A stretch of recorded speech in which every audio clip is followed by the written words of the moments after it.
SSC 26 ব্যাচের student হলে তুমি ভিডিওটি স্কিপ করবে না। দাঁড়াও, আমি আজকে এরকম 4টা অধ্যায় বলবো রসায়নের, জাস্ট 4টা অধ্যায়। এই 4টা অধ্যায় যদি তুমি শেষ করো তাহলে তুমি ফাইনাল পরীক্ষাত নিশ্চিত 90+ পাবে। 4টা অধ্যায় পড়লে 90+।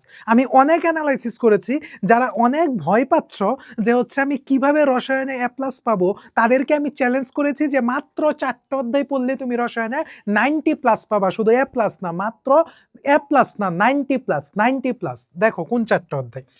এই যে অধ্যায়টা দেখতে পাচ্ছ, এটা তোমাদের বোর্ড বইয়ের একটা কভার পিকচার। ওইখান থেকে আমি দেখো আগে 4টা অধ্যায় দেখায়, তারপর হচ্ছে আমি বিস্তারিত বলতেছি যে ঘটনাটা আসলে কি। এখানে দেখো টোটাল অধ্যায় আছে হচ্ছে 12টা, কিন্তু তোমাদের তো আর 12টা অধ্যায় না, তোমাদের হচ্ছে 6টা অধ্যায়। 6টা অধ্যায় থেকে মাত্র 4টা অধ্যায় পড়লে তুমি 90+। দেখো কোন 4টা অধ্যায়। একটা হচ্ছে চতুর্থ অধ্যায়।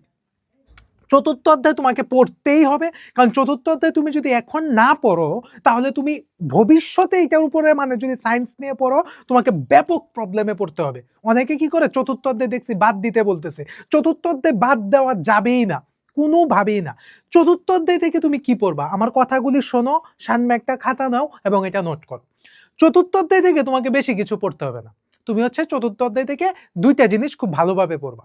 একটা হচ্ছে অবস্থান নির্ণয়, একটা হচ্ছে কি অবস্থান নির্ণয়। যে তোমাকে একটা উদ্দীপক দেওয়া থাকবে, সেই উদ্দীপক থেকে হচ্ছে তোমাকে ওই মৌলের অবস্থান নির্ণয় করতে হবে, অর্থাৎ ওই মৌলের পর্যায় নির্ণয় করতে হবে এবং ওই মৌলের গ্রুপ নির্ণয় করতে হবে। আরেকটা প্রশ্ন হচ্ছে এখান থেকে আসে পর্যায় সারণীর ব্যতিক্রম, সেটা হচ্ছে ক্রোমিয়াম এবং কপার দিয়ে প্রশ্নটা আসে। এই 2টা প্রশ্ন চতুর্থ অধ্যায় থেকে দেখবা ভালো একটা তোমার হচ্ছে ডিসিপ্লিনেট মার্ক তুমি নিয়ে আসতে পারতেছো। এবং চতুর্থ অধ্যায়ে তুমি যদি ভালো করতে চাও তোমাকে অবশ্যই গ্রুপ 1, গ্রুপ 2, গ্রুপ 18, গ্রুপ 17 এবং গ্রুপ হচ্ছে 16, এই 4টা গ্রুপের উপর তোমার দক্ষতা লাগবে। যে কোন গ্রুপের স্ট্রাকচারটা কিরকম, কোন কোন মৌলগুলি কোন কোন গ্রুপে আছে, বিশেষ করে কপার, বিশেষ করে ক্রোমিয়াম, বিশেষ করে সোডিয়াম। তারপর নিষ্ক্রিয় এবং হ্যালোজেনগুলি তো তোমরা জানো, carbon, nitrogen, oxygen, sulphur, phosphorus, sodium. এই জায়গাগুলি থেকে পরীক্ষায় প্রশ্ন আসে। হ্যাঁ, এই জায়গাগুলি তোমাকে জানতেই হবে চতুর্থ অধ্যায় থেকে। তারপরে আর একটা অধ্যায় হচ্ছে প্রিয় শিক্ষার্থীরা, সেটা হচ্ছে পঞ্চম অধ্যায়। পঞ্চম অধ্যায়টার নাম তোমরা অলরেডি জানো, সে অধ্যায়টার নাম হচ্ছে কি রাসায়নিক বন্ধন। রাসায়নিক বন্ধন এই অধ্যায়টা থেকে তোমাকে পরীক্ষায় 2টা জায়গা তোমাকে সুপার লেভেলের মানে পাওয়ারফুল হইতে হবে। 2টা জায়গায়, একটা হচ্ছে আয়নিক বন্ধনের বৈশিষ্ট্য আর একটা হচ্ছে সমযোজী বন্ধনের বৈশিষ্ট্য। 2টা। আরেকটা হচ্ছে ডায়াগ্রাম, যে কিভাবে ইলেকট্রন শেয়ার হচ্ছে, কিভাবে ইলেকট্রন ত্যাগ হচ্ছে। মানে মেন কথা দেখো, আয়নিক এবং সমযোজী বন্ধন এই জায়গাটা তোমাকে সুপার লেভেলের, কিভাবে ইলেকট্রনটা তুমি শেয়ার করবা, কিভাবে ইলেকট্রনটা তুমি দান করবা, যদি আমরা আমাদের পেইড বেস এগুলো আলোচনা করেছি। তার মানে তুমি অলরেডি পাচ্ছ 2টা অধ্যায় পাইলা। আর দেখো সপ্তম অধ্যায় যেটা আছে তোমার রাসায়নিক বিক্রিয়া, এই রাসায়নিক বিক্রিয়া অধ্যায় থেকে কি কি পড়বা, কয়েকটা জায়গা পড়বা, শুধু বেশি না। লাস্ট হাতে লেয়ারের নীতিটা পড়তে হবে তোমাকে। তোমাকে পড়তে হবে হচ্ছে অধক্ষেপণ বিক্রিয়া, দহন বিক্রিয়া, প্রশমন বিক্রিয়া। এই 3টা বিক্রিয়া তুমি যদি পড়ো তোমার সপ্তম অধ্যায় কভার। তুমি যাই পড়ো, যেভাবেই পড়ো, প্রশ্ন যেভাবে আসুক এর ভিতরেই আসে। তুমি বিগত বছরের প্রশ্নগুলি দেখো, তুমি লেটেস্ট এই অধ্যায় থেকে বিগত বছরে তুমি এখন বলতে পারো শর্ট সিলেবাসে তো সব অধ্যায় না, দরকার নাই। ওই মানে ধরো ওই সপ্তম অধ্যায় থেকে বিগত বছরগুলিতে দেখবা এই প্রশ্নগুলি আসছে। ওই পঞ্চম অধ্যায় থেকে বিগত বছর বোর্ডে দেখবা এই প্রশ্নগুলি আসছে। চতুর্থ অধ্যায় থেকে বিগত বছর বোর্ডে যাবা দেখবে এই প্রশ্নগুলি আসছে। আমি যে কথাগুলি বলছি এর বাইরে কোনো প্রশ্ন আসা নাই, তুমি এটা খাতায় নোট করবা। যে যে কথাগুলি বলছো ওইগুলি খাতায় নোট করবা, তাহলে দেখবা তোমার প্রিপারেশন খুবই কমে গেছে কিন্তু তুমি মার্ক পেয়ে যাচ্ছ 90। আচ্ছা, এখন তোমাদের যে সবচেয়ে ভয়ের চ্যাপ্টার সেটা হচ্ছে এই চ্যাপ্টারটা, একাদশ অধ্যায় খনিজ সম্পদ। মানে নাম দেখে মনে হচ্ছে জীবাশ্ম, এই জীবাশ্মর মধ্যে যে কি পরিমাণ প্যারা আছে, এটা তুমি যদি এখন ফিল আপ না করো তাহলে তোমার ভবিষ্যৎ অন্ধকার। যারা ইন্টারমিডিয়েটে সায়েন্স দিবা, কেন বলতেছি তোমার ভবিষ্যৎ কেন অন্ধকার, নর্মালি চিন্তা করো। এই অধ্যায়ের যে আলোচ্য বিষয়গুলি, যেটা মূলত এই অধ্যায়ের যে আলোচ্য বিষয়টা সেটা হচ্ছে বেসিক্যালি জৈব যৌগ। এই জৈব যৌগ অধ্যায়টা তুমি যদি চিন্তা করো, জৈব যৌগ অধ্যায়টা, ওইখানে অ্যালকেন আছে, অ্যালকেনের প্রস্তুতি আছে, অ্যালকেনের রাসায়নিক বিক্রিয়া আছে।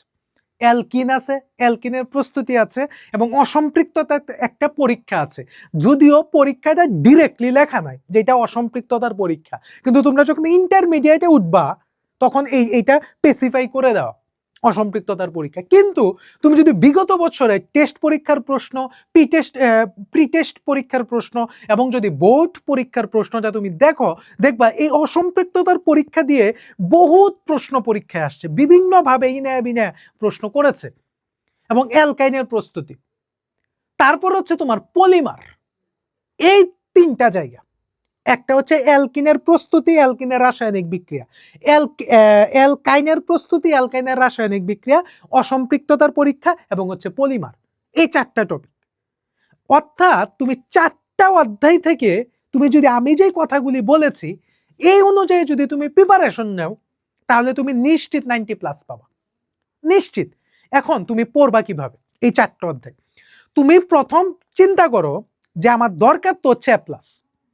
আমি 90 বলে দিছি চারটা, কারণ তোমাদের তো চারটা সৃজনশীল আনসার করতে হবে, ঠিক আছে? আমি তো বলে দিছি যে হচ্ছে তোমার লাগবে হচ্ছে 90+, তার মানে 80 কনফার্ম। তুমি প্রথম হচ্ছে ধরো আমি যেটা বলছি চতুর্থ অধ্যায় মানে ফোর্থ, রসায়নের যে ফোর্থ অধ্যায়টা আছে অধ্যায়টা তুমি নিলা। নেওয়ার পরে তোমার ফার্স্ট কাজ হচ্ছে, এখন তো তোমার রিডিং পড়ার সময় না। এখন কি তোমার রিডিং পড়ার সময়, মানে কনসেপ্ট পড়ার সময়? যদিও আমাদের পেইড বেস যেটা চলতেছে, আমরা রানিং কনসেপ্ট পড়িয়েছি, সিকিউ পড়িয়েছি, এমসিকিউ পড়িয়েছি, ঠিক আছে? এখন তো তোমার যদিও রিডিং পড়ার সময় না। তুমি কি করবা? তুমি হচ্ছে খাতা নিবা, খাতাতে আমি যে তিনটা টপিক বলছি এই তিনটা টপিক লিখবা। তিনটা টপিক হচ্ছে তুমি লিখবা।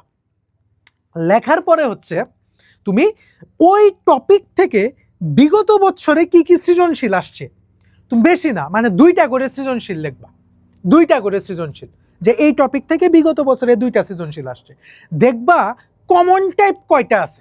কমন টাইপ মানে ধরো উদ্দীপক দিয়ে যে অবস্থান নির্ণয় বা গ্রুপ নির্ণয়, উদ্দীপকে এই মাইর পেজগুলি দেয়। এগুলি তো আর সাজেশন গুলিতে তো এভাবে বলা সম্ভব না, এগুলি পেইড ব্যাচ আলোচনা করা হয়। তাহলে এইভাবে হচ্ছে তুমি রোড ম্যাপটা তৈরি করবা। মানে এটা টার্গেট নিবা হচ্ছে তুমি 3 ঘন্টা টার্গেট নিবা, 3 ঘন্টায় তুমি এই অধ্যায়টা সাজিয়ে ফেলবা আমি যেভাবে বলছি। তারপর তুমি আসলা হচ্ছে পঞ্চম অধ্যায়ে সেম কাজ করবা। তারপরে আসলা তুমি হচ্ছে সপ্তম অধ্যায়ে সেম কাজ করলা, 11 অধ্যায়ে সেম কাজ করলা। এইভাবে তুমি যদি মানে 2 সপ্তাহ না 8 দিন টাইম দাও, 8 ডে, মানে একটা চ্যাপ্টারের উপরে তুমি 2 দিন টাইম নিলা।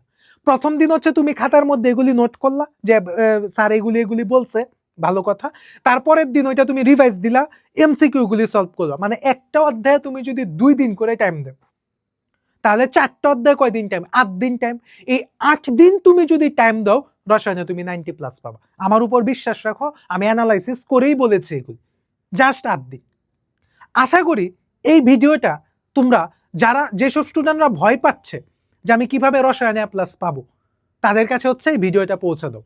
তোমরা যত বেশি শেয়ার করবা আমরা তত বেশি এসব মানে সুপার সাজেশন ক্লাস নিয়ে তোমাদের সামনে আসবো। সকলকে ধন্যবাদ। পরবর্তী ক্লাসে আবারও দেখা হবে। সেই পর্যন্ত ক্লাস বেলের সাথেই থাকো।